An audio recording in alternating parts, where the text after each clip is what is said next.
Okay, so here's my air tube. As you can tell, it goes right down around and comes up through the frame, and it actually sits just above the engine, so it doesn't actually sit right on the engine. It sits a little bit away from it. It doesn't actually melt. I'm surprised because it's made out of PVC pipe.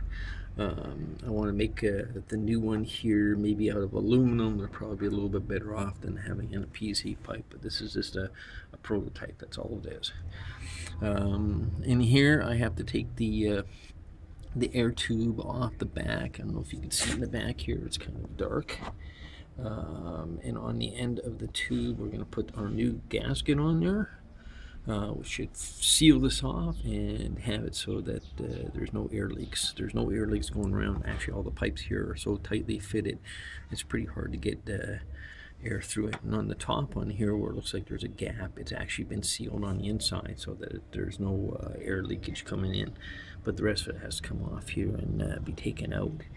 I have to make a final adjustment on one of the things here so that the carb doesn't burn so much fuel, because this is what the problem is, why it doesn't start. Okay, that's it for now.